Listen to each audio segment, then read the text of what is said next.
Opinion Tyranny Unmasked General Asim Munirs assault on Imran Khan. Pakistan's democracy in the sweltering confines of Adiala jail. Former Prime Minister Imran Khan endures a torment that is not just physical but a calculated assault on Pakistan's democratic soul.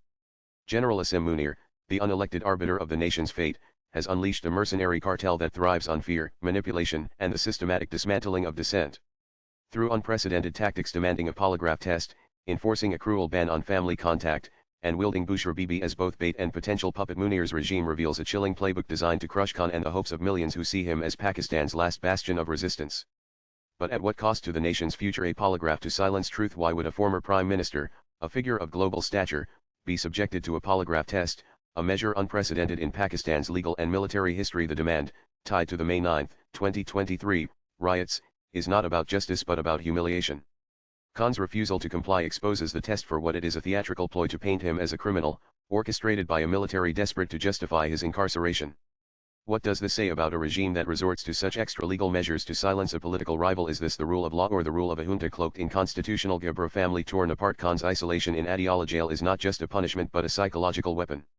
A complete ban on meetings with his sisters and phone calls with his sons despite court orders strips him of basic human dignity.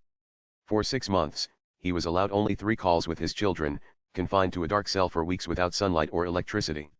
Why must a man who led a nation be cut off from those who sustain his spirit? Is Munir's goal to break Khan's resolve, or to ensure his voice cannot rally the masses? This deliberate cruelty echoes what Israeli generals are being accused of perpetrating in Gaza against innocent Palestinians.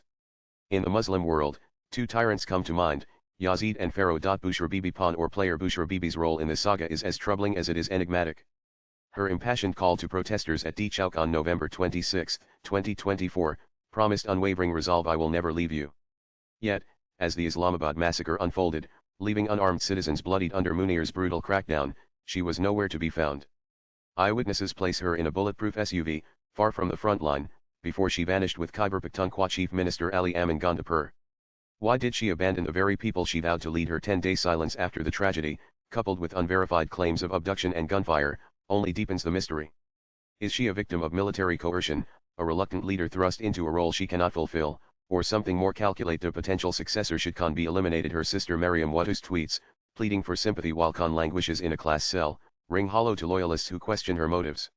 What explains Bushra's failure to contact Khan since her bail on October 24, 2024? Is she a pawn in Munir's game, or a player whose actions betray the cause? A nation at the crossroads. General Asim Munir's tactics, polygraphs, isolation, and manipulation reveal a regime not of strength but of desperation.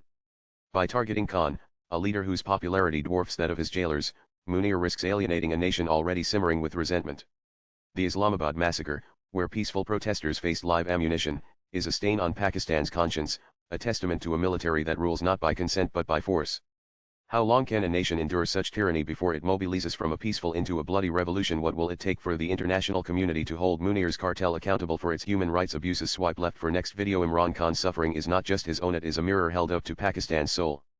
Will we allow a mercenary cartel to dictate our future, or will we demand a return to the democratic ideals for which this nation was founded? The answers lie not in the shadows of Adiala jail, but in the courage of those who dare to speak truth to power. Salman Ahmed is a UN Goodwill Ambassador and author of the book Rock and Roll Jihad. Views expressed in the above piece are personal and solely those of the author. They do not necessarily reflect News 18's views. Latest blogs.